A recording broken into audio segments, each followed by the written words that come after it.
कहानी की शुरुआत होती है एक खतरनाक सीक्रेट एक्सपेरिमेंट से जिसका नाम है प्रोजेक्ट रैम्पेज, जिसका मकसद है ऐसे कैप्सूल बनाना जिनका इस्तेमाल करके जानवरों के डीएनए को बदला जा सके। यानी कुछ वैज्ञानिकों ने मिलकर एक ऐसी दवाई तैयार की जो अगर गलती से कोई भी जीव खा ले तो वो अपने असली आकार से कई गुना बड़ा और बेहद खतरनाक क्रिएचर बन जाता है। अब हम धरती से हजारों किलोमीटर ऊपर एक स्पेस स्टेशन देखते हैं जहां हालात पूरी तरह बेकाबू हो चुके होते हैं। वहां मौजूद ज्यादातर लोग मर चुके हैं और उनके शरीर हवा में तैर रहे होते हैं। इस डरावने माहौल के बीच सिर्फ एक महिला साइंटिस्ट जिंदा बची होती है जो कम्युनिकेशन के जरिए अपनी जान बचाने के लिए रिक्वेस्ट करती है। वो लगातार कहती है कि एस्केप कैप्सूल का दरवाजा खोल दिया जाए ताकि वो तुरंत बाहर निकल सके, वरना वो भी मारी जाएगी। लेकिन धरती से उसे जवाब मिलता है कि अगर उसे जिंदा वापस आना है तो पहले उसे वहाँ से टेस्ट सैंपल लेकर आने होंगे, वरना एस्केप कैप्सूल नहीं मिलेगा और वो भी वहीं मर जाएगी। मजबूरी में वो साइंटिस्ट उस लैब एरिया की तरफ बढ़ती है जहाँ ये सैंपल रखे होते हैं। वो सैंपल निकाल ही रही होती है। अचानक पूरे स्टेशन में अलार्म बजने लगता है। तभी उसकी नजर एक बहुत ही बड़े और खतरनाक चूहे पर पड़ती है जिसका आकार 100 गुना बढ़ चुका है। असल में वो इसी एक्सपेरिमेंट का नतीजा होता है। वो किसी तरह तीनों टेस्ट सैंपल एक कंटेनर में रख लेती है और अपनी जान बचाकर वहाँ से भागने लगती है। चूहा उसका पीछा करता है और चारों तरफ आग लग रही होती है। वो दरवाजे तक पहुँच जाती है और जल्दी से बाहर निकलकर दरवाजा बंद कर देती है। वो बिना देर किए एस्केप कैप्सूल में बैठती है और स्पेस स्टेशन से निकल जाती है। अब उसे लगता है कि वो बच गई। वो चैन की सांस ले ही रही होती है और तभी कैप्सूल में एक वार्निंग अलार्म बजता है और सामने शीशे पर दरार चलने लगती है। वो पूरी तरह से घबरा जाती है और चिल्लाने लगती है और तभी अचानक कैप्सूल ब्लास्ट होता है। ब्लास्ट इतना खतरनाक होता है कि कैप्सूल पूरी तरह खत्म हो जाता है। फिर हम देखते हैं कि तीनों सैंपल के कैप्सूल आग के गोलों की तरह सीधे धरती पर गिरते हैं। एक कैप्सूल जंगल में गिरता है, वहाँ एक भेड़िया होता है जो कैप्सूल से निकलने वाली गैस को सूंघ लेता है। दूसरा कैप्सूल समुद्र में जाकर गिरता है जिसे एक मगरमच्छ शिकार समझकर निगल जाता है। तीसरा कैप्सूल एक जू में गिरता है जिसे एक सफेद गोरिल्ला जिसका नाम जॉर्ज है वो देखता है। जैसे ही वो उसके पास जाता है तभी उसमें से गैस निकलती है और गोरिल्ला उसे सांस के साथ अपने अंदर ले लेता है। और यहीं से शुरुआत होती है उस खतरनाक तबाही की जो आगे चलकर पूरी दुनिया पर भारी पड़ने वाली होती है। इसके बाद कहानी हमें मिलवाती है हमारे हीरो डेविस ओकोये से, जो एक प्राइमेटोलॉजिस्ट होता है और जंगली जानवरों की देखभाल करता है। वो कुछ नए इंटर्न्स को अपने साथ उस सेक्शन में लेकर जाता है जहाँ गोरिल्ला रखे गए होते हैं। वहाँ पहुंचकर सब लोग एक खास गोरिल्ला को देखते हैं जो बाकी सबसे अलग होता है। ये एक दुर्लभ एल्बिनो प्रजाति का गोरिल्ला है जिसका नाम जॉर्ज होता है।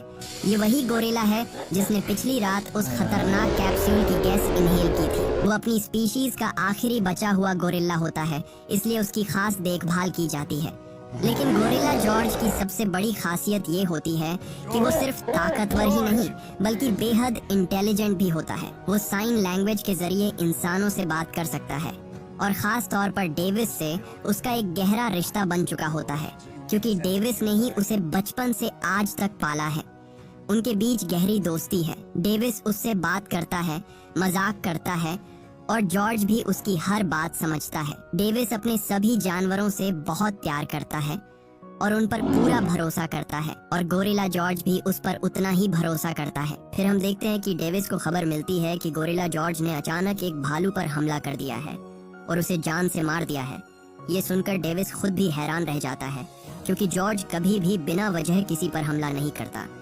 वो तुरंत वहाँ पहुँचता है और स्थिति को समझने की कोशिश करता है। जब वो जॉर्ज से बात करता है तो उसे महसूस होता है कि कुछ तो गड़बड़ है। जॉर्ज का व्यवहार पहले जैसा शांत नहीं रहता, वो चिड़चिड़ा और बेचैन दिखने लगता है। डेविस उससे पूछता है कि उसने हमला क्यों किया तो जॉर्ज साइन लैंग्वेज में बताता है कि वो डर गया था क्योंकि किसी दूसरी चीज ने पहले उस पर हमला किया था। अब यहाँ डेविस एक और बड़ी बात नोटिस करता है कि जॉर्ज का साइज पहले से थोड़ा बड़ा लगने लगा है और उसके मूड में भी अजीब बदलाव आ रहे हैं। उसका एग्रेसिव बिहेवियर बढ़ रहा होता है जो एक गोरिल्ला के लिए बिल्कुल नॉर्मल नहीं होता। इसी दौरान डेविस को पार्क अथॉरिटी की तरफ से बुलावा आता है। जब वो वहाँ पहुँचता है तो उसे पता चलता है कि पास के जंगल में एक रहस्यमयी कैप्सूल गिरा हुआ मिला है। जैसे ही वो कैप्सूल को देखता है वो समझ जाता है कि ये कोई साधारण चीज नहीं है बल्कि इसके पीछे कोई बड़ा एक्सपेरिमेंट छिपा हुआ है। अब कहानी हमें दूसरी तरफ ले जाती है जहां हम मिलते हैं क्लेयर वाइडन और उसके भाई ब्रेट वाइडन से, जो एक बड़ी कंपनी एनर्जाइन चलाते हैं। ये कंपनी जेनेटिक एडिटिंग टेक्नोलॉजी पर काम करती है, यानी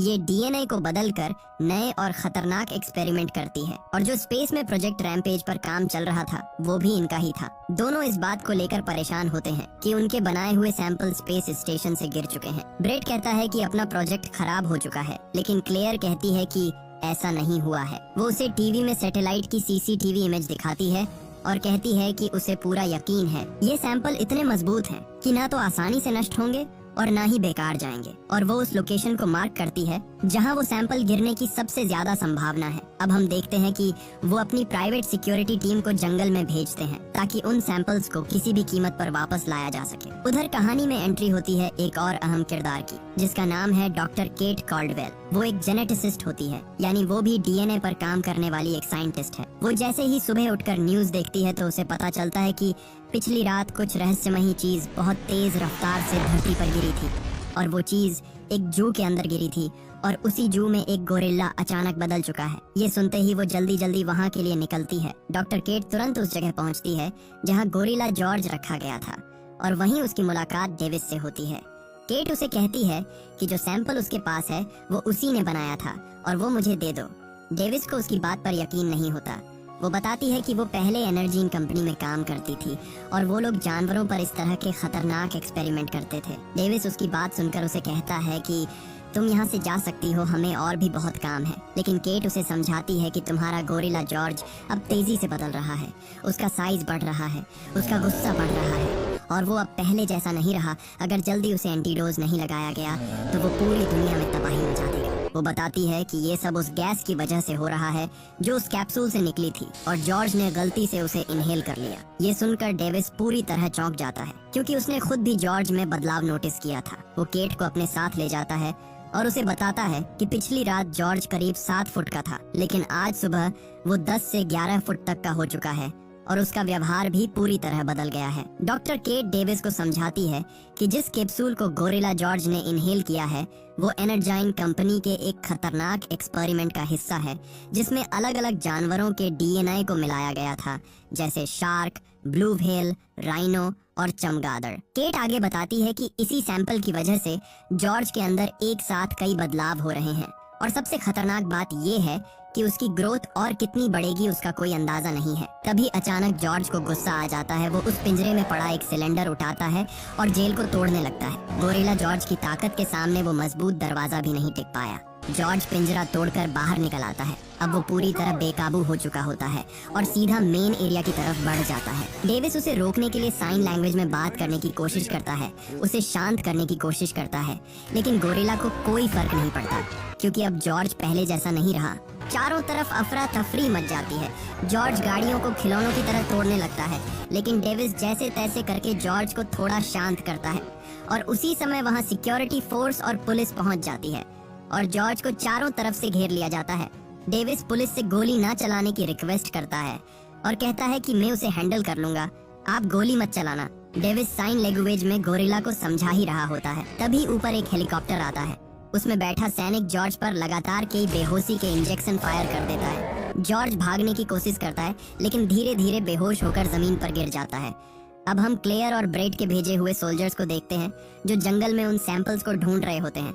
क्लेयर और ब्रेट उन्हें लाइव देख रहे थे। सैनिकों को अंदाजा भी नहीं होता कि उनका सामना किससे होने वाला है। वहाँ उन्हें जमीन पर बहुत बड़े बड़े पंजों के निशान दिखाई देते हैं। सैनिक उन्हें देखकर कुछ समझ नहीं पाते हैं, क्योंकि उन्होंने इतना बड़ा फुटप्रिंट पहली बार देखा है। लेकिन क्लेयर और ब्रेट को सब समझ आ जाता है कि उनके सैंपल्स को किसी जीव ने इनहेल कर लिया है और वो अपने आकार का कई गुना बढ़ चुका है। सभी सोल्जर्स तुरंत अटैक पोजीशन में आ जाते हैं, लेकिन तभी अचानक वो विशालकाय भेड़िया उन पर हमला कर देता है। वो इतनी तेजी और ताकत से हमला करता है कि कुछ ही सेकंड में पूरी टीम को खत्म कर देता है। एक सीनियर सोल्जर किसी तरह बचकर भागने की कोशिश करता है और अपने चॉपर को बुलाता है। चॉपर उसे लेने के लिए नीचे आता है। भेड़िया उस सोल्जर के पीछे भाग रहा होता है। तभी चॉपर से एक सैनिक फायर करता है। अब भेड़िया चॉपर को अपना टारगेट बनाकर एक ऊंची छलांग लगाता है और सीधे चॉपर को हवा में ही पकड़ लेता है और उसे तबाह कर देता है। नीचे बचा हुआ सोल्जर पूरी तरह से डर जाता है। वो जलते हुए चॉपर को देख ही रहा होता है।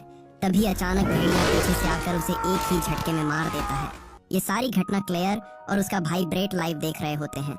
अब हम देखते हैं कि गोरिल्ला जॉर्ज की तबाही की वजह डॉक्टर केट और डेविस को मानकर उन्हें गिरफ्तार कर लिया गया है। दोनों को एक मिलिट्री प्लेन में ले जाया जाता है और उसी प्लेन में गोरिल्ला जॉर्ज को भी रखा गया है, जिसे बेहोश करके एक बड़े से पिंजरे में बंद किया गया होता है। प्लेन के अंदर उनकी मुलाकात होती है एजेंट हार्वी रसेल से, जो एक सीक्रेट गवर्नमेंट एजेंसी के लिए काम करता है।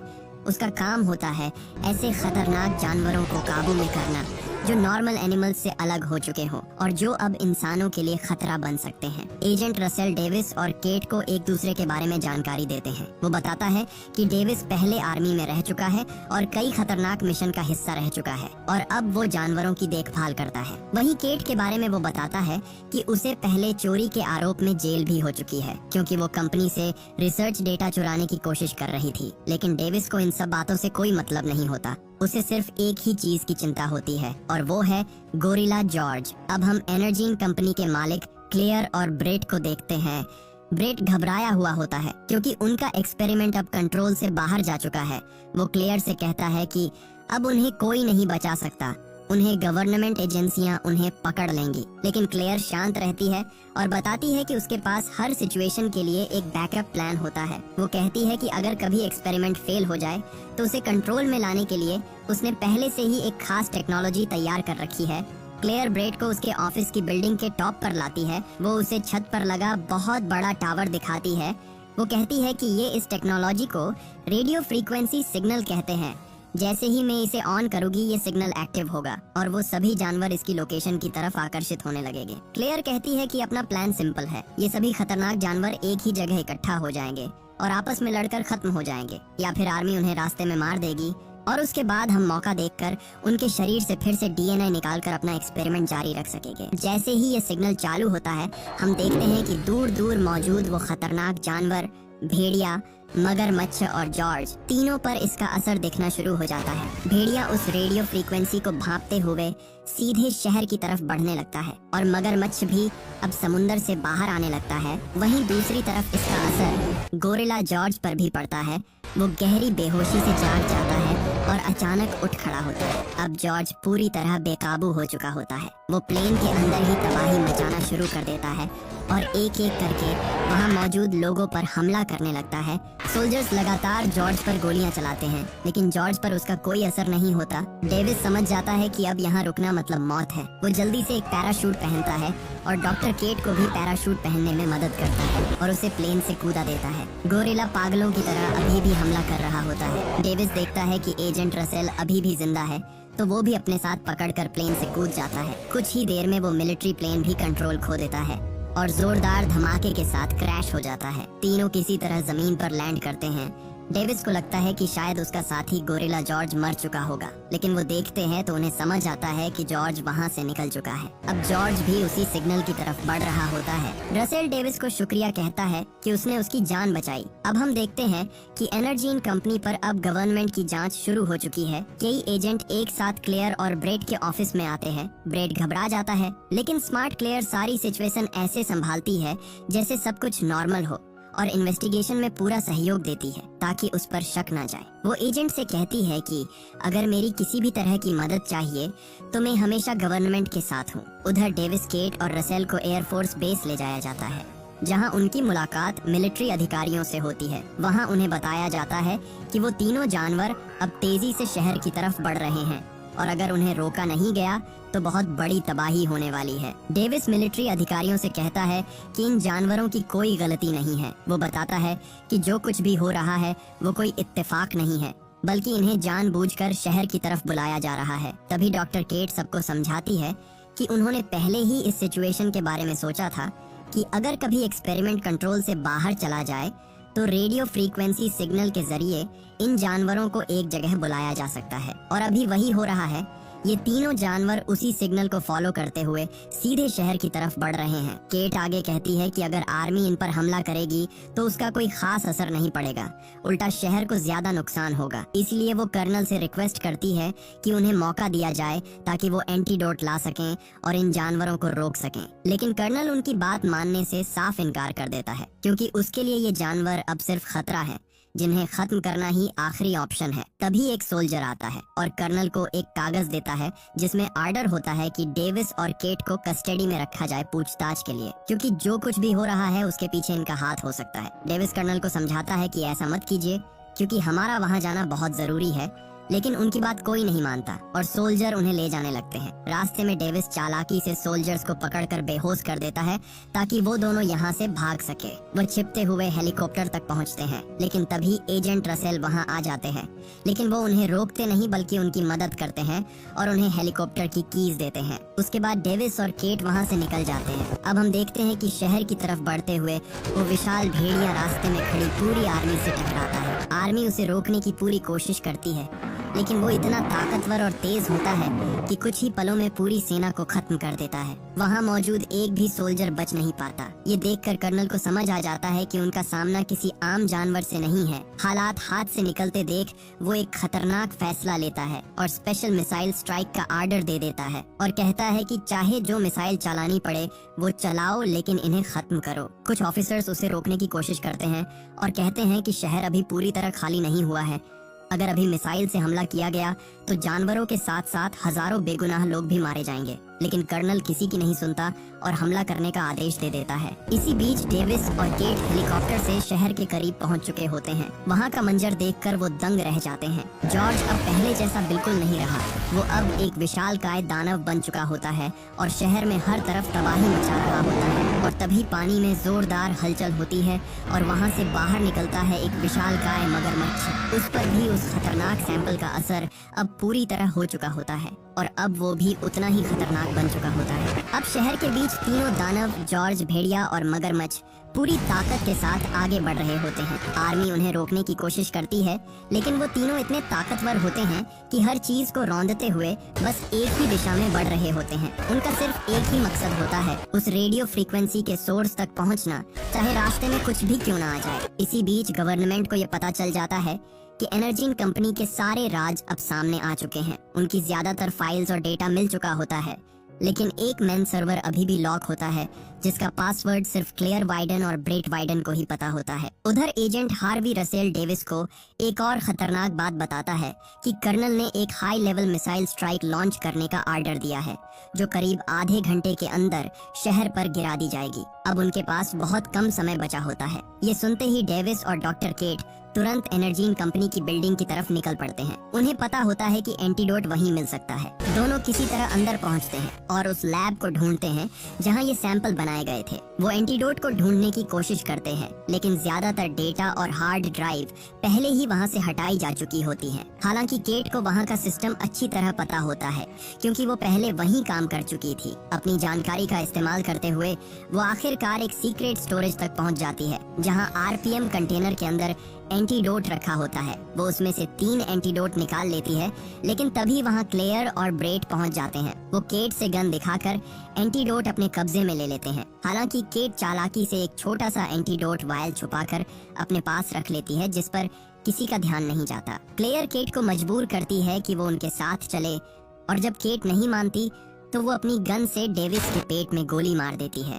डेविस वहीं गिर जाता है। इसके बाद वो दोनों केट को लेकर बिल्डिंग की सबसे ऊपरी मंजिल पर पहुंचते हैं। तभी बिल्डिंग हिलने लगती है जैसे कोई भूकंप आ गया हो। दरअसल विशालकाय मगरमच्छ वहां पहुंच चुका है और वो उस बिल्डिंग पर चढ़ने लगा है और बाकी दोनों दानव, गोरिल्ला, जॉर्ज और भेड़िया भी वहां पहुंच चुके हैं। ब्रेट और क्लेयर डॉक्टर केट को लेकर जल्दी जल्दी अपने चॉपर के पास जाते हैं ताकि वहां से भाग सके, लेकिन तभी जॉर्ज वहां आ जाता है और चॉपर को टुकड़ों में तोड़ देता है और खिलौने की तरह फेंक देता है। उसके बाद जॉर्ज उस रेडियो फ्रीक्वेंसी टावर को तोड़ने लगता है, टावर को जोर जोर से मारने लगता है। उसी वक्त घायल होने के बावजूद डेविस वहां पहुंचता है और केट की जान बचा लेता है। डेविस और केट जल्दी से एक प्लान बनाते हैं। उन्हें किसी भी हालत में जॉर्ज को एंटीडोट देना होता है ताकि वो बाकी खतरनाक जानवरों को रोक सके। तभी क्लेयर फिर से सामने आती है और डेविस और केट पर हमला करने की कोशिश करती है। उन पर गन पॉइंट करती है, लेकिन इस बार डेविस जोर से जॉर्ज को पुकारता है। जॉर्ज का ध्यान तुरंत क्लेयर की तरफ चला जाता है। इसी मौके का फायदा उठाकर डॉक्टर केट एंटीडोट वाला वायल क्लेयर के बैग में डाल देती है। अगले ही पल जॉर्ज क्लेयर को पकड़कर उसे जिंदा निगल जाता है और उसके साथ ही वो एंटीडोट भी उसके शरीर के अंदर चला जाता है। अब केट और डेविस इंतजार करने लगते हैं कि एंटीडोट अपना असर दिखाए। ये एंटीडोट जॉर्ज को उसके पुराने साइज में वापस तो नहीं ला सकता, लेकिन उसका दिमाग और उसका कंट्रोल वापस ला सकता है। इसी बीच एजेंट रसेल भी उसी बिल्डिंग में पहुंच जाता है। वहां उसे ब्रेट भागता हुआ मिलता है, जो अपने साथ एक लैपटॉप लेकर जा रहा होता है, जिसमें कंपनी के सारे सीक्रेट डेटा होते हैं। रसेल उसकी हालत देखकर उसे चालाकी से बहकाता है और कहता है कि तुम ये भारी सामान लेकर भाग नहीं पाओगे, मुझे दे दो और मैं तुम्हें जाने दूंगा। डर के मारे ब्रेट उसे लैपटॉप दे देता है, लेकिन जैसे ही वो वहाँ से भागने की कोशिश करता है, बिल्डिंग का मलबा उस पर गिर जाता है और वहीं उसका अंत हो जाता है। अब उसी समय वो विशाल भेड़िया और मगरमच्छ भी बिल्डिंग को तोड़ते हुए ऊपर तक पहुंच जाते हैं। भेड़िया उस टॉवर को अपने नुकीले दांतों से काट रहा होता है, जैसे उसके लिए सब कुछ वो रेडिएशन हो। पूरी बिल्डिंग हिलने लगती है और ऐसा लगता है कि अब ये कभी भी गिर सकती है। डेविस और डॉक्टर केट किसी तरह एक हेलीकॉप्टर तक पहुंच जाते हैं, जो आधा टूट चुका होता है। वो उसी में लटक कर खुद को बचाने की कोशिश करते हैं और कुछ ही सेकंड बाद पूरी बिल्डिंग धीरे धीरे गिर रही होती है और वो तीनों विशाल जीव भी उसी पर होते हैं। बिल्डिंग जोरदार धमाके के साथ गिर जाती है, लेकिन दोनों किसी तरह बच जाते हैं। अब डेविस और केट चॉपर से बाहर निकलते हैं और देखते हैं कि वहाँ बहुत लोग घायल हुए हैं और तभी उड़ती हुई धूल में सामने गोरिल्ला जॉर्ज दिखता है। डेविस जॉर्ज के सामने खड़ा होता है और साइन लैंग्वेज में उससे बात करने की कोशिश करता है। वो जानना चाहता है कि क्या जॉर्ज वापस अपने होश में आया है या नहीं। कुछ सेकंड के सन्नाटे के बाद जॉर्ज हल्का सा मुस्कुराता है, मजाक करता है और डेविस को पहचान लेता है। यहीं से साफ हो जाता है कि एंटीडोट काम कर चुका है। अब जॉर्ज फिर से डेविस का वही पुराना दोस्त बन चुका है, लेकिन अब वो पहले से कई गुना विशाल आकार में है। डेविस उसे समझाता है कि अब उन्हें मिलकर बाकी दोनों खतरनाक जानवरों को रोकना होगा और उन्हें पूरी तरह से खत्म करना होगा। जॉर्ज भी उसकी बात मान लेता है। उधर डेविस केट से कहता है कि वो तुरंत जाकर आर्मी को रोके ताकि मिसाइल स्ट्राइक ना हो, क्योंकि अब उनके पास एक मौका है इस तबाही को खत्म करने का। तभी अचानक विशाल भेड़िया और मगरमच्छ उस बिल्डिंग के मलबे से बाहर निकलकर खड़े होते हैं। डेविस गोरिल्ला जॉर्ज के साथ गन लेकर उन दानवों के सामने खड़े होता है। तभी खतरनाक मगरमच्छ एक जोरदार दहाड़ मारता है और गोरिल्ला पर हमला करने के लिए आता है, लेकिन गोरिल्ला चालाकी से मलबे से एक बड़ी रेलिंग उठाकर उसके मुंह पर जोरदार वार करता है। तभी पीछे से भेड़िया जॉर्ज पर वार कर देता है, लेकिन ताकतवर जॉर्ज भेड़िया को पकड़कर घुमाकर दूर फेंक देता है। अब भेड़िया फिर से उठता है और इस बार गोरिल्ला को पकड़कर गिरा देता है और जॉर्ज खड़ा होकर देख ही रहा होता है कि तभी पीछे से मगरमच्छ भी खड़ा हो जाता है। अब डेविस घबरा जाता है और भेड़िया पर अपनी गन से गोला चलाता है। भेड़िया गुस्से में डेविस की तरफ देखता है और गोरिल्ला को छोड़कर बिल्डिंग के पीछे भाग जाता है। जॉर्ज कुछ समझ पाता उससे पहले वो भेड़िया बिल्डिंग को चीरकर सीधा डेविस पर छलांग लगाता है। डेविस चालाकी दिखाता है और नीचे बैठ जाता है और भेड़िया पीछे खड़े मगरमच्छ से टकराता है। इस जोरदार टक्कर से मगरमच्छ को गुस्सा आता है और उसे लगता है कि भेड़िया उसका दुश्मन है और वो भेड़िए की गर्दन पकड़कर पटक पटक कर उसकी गर्दन धड़ से अलग कर देता है और उसे खा जाता है। उधर डॉक्टर केट मिलिट्री के पास जाकर मिसाइल नहीं चलाने के लिए रिक्वेस्ट करती है। वो बताती है कि गोरिल्ला अब ठीक हो चुका है और वो इन विशाल क्रिएचर को मार देगा। अब हम देखते हैं कि मगरमच्छ जॉर्ज की तरफ बढ़ता है और डेविस उस पर लगातार गोले चलाता है, लेकिन मगरमच्छ को कोई फर्क नहीं पड़ता। डेविस गोरिल्ला जॉर्ज को तुरंत वहाँ से भागने का आर्डर देता है, क्योंकि उसे पता है मगरमच्छ जॉर्ज से कई गुना ज्यादा ताकतवर है। डेविस लगातार उसका ध्यान भटकाने की कोशिश करता है, उस पर गोलियां चलाता है, लेकिन मगरमच्छ डेविस के पीछे भागता है। डेविस अपनी जान बचाकर बिल्डिंग के मलबे में भागता है और फिर मगरमच्छ एक खतरनाक हमला करता है, जिससे डेविस नीचे जाकर गिरता है। मगरमच्छ डेविस को अपना शिकार बनाने ही वाला होता है कि तभी उसका साथी गोरिल्ला जॉर्ज एक ट्रक उठाकर लाता है और मगरमच्छ के सिर में जोरदार वार करता है। अब मगरमच्छ जॉर्ज के पीछे पड़ जाता है। वह जॉर्ज को बुरी तरह घायल कर देता है और आखिर में जॉर्ज की टांग पकड़ लेता है, लेकिन डेविस दौड़ कर आता है और मगरमच्छ के कान में एक बॉम्ब फेंक देता है। कुछ ही सेकंड में बॉम्ब ब्लास्ट होता है और मगरमच्छ का कान फट जाता है, लेकिन उससे मगरमच्छ को कोई खास फर्क नहीं पड़ता। वो तुरंत वापस उठकर घायल जॉर्ज की तरफ बढ़ता है और अपनी पूंछ से डेविस पर हमला करता है, लेकिन जॉर्ज उसकी पूंछ पकड़ लेता है, जिससे डेविस की जान बच जाती है। लेकिन मगरमच्छ तुरंत अपनी पूंछ पर लटके जॉर्ज को झटके से फेंकता है और जॉर्ज सीधा जाकर बिल्डिंग के मलबे पर गिरता है, जहां एक बड़ी लोहे की रोड जॉर्ज के शरीर में आर पार घुस जाती है। जॉर्ज दर्द से तड़प रहा होता है और मगरमच्छ उस पे लगातार वार करता है, जॉर्ज को पटक पटक कर मारने लगता है। अब जॉर्ज पूरी तरह घायल हो चुका है। तभी डेविस जॉर्ज की मदद के लिए इधर उधर देखता है, उसे एक चॉपर दिखता है। वो दौड़कर जाता है और उसमें बैठकर उसे स्टार्ट करता है और उसकी गन से मगरमच्छ को टारगेट करके फायरिंग शुरू कर देता है। हालांकि उन गोलियों से उसे खास फर्क नहीं पड़ता, लेकिन वो जॉर्ज को छोड़कर डेविस की तरफ बढ़ने लगता है। डेविस चॉपर से मिसाइल चलाता है जिससे एक बड़ा धमाका होता है। उसे लगता है मगरमच्छ मर गया, लेकिन मगरमच्छ के कुछ नहीं होता। वह उस धूल से निकलकर फिर से हमला करता है और चॉपर को चबा जाता है। अब वो डेविस पर टूट पड़ता है, लेकिन तभी मौका देखकर ऊपर बिल्डिंग से गोरिल्ला एक लोहे की विशाल रोड लेकर कूदता है और सीधे मगरमच्छ की आंख और सिर में घुसा देता है और मगरमच्छ वहीं मर जाता है। जॉर्ज भी घायल हो जाता है। जब डेविस जॉर्ज को देखता है तो जॉर्ज भी आंख बंद कर लेता है। डेविस दुखी हो जाता है और नम आंखों के साथ जॉर्ज को देखता है, लेकिन आखिरी पल में भी वो एक छोटी सी हरकत करता है। वो धीरे से अपनी उंगली उठाता है और फिर उसे मोड़ देता है। डेविस ये देखकर तुरंत समझ जाता है कि जॉर्ज मजाक कर रहा है। वो जोर से कहता है कि तू अभी भी मजाक कर रहा है और जॉर्ज हंसने लगता है और इसी के साथ कहानी खत्म होती है।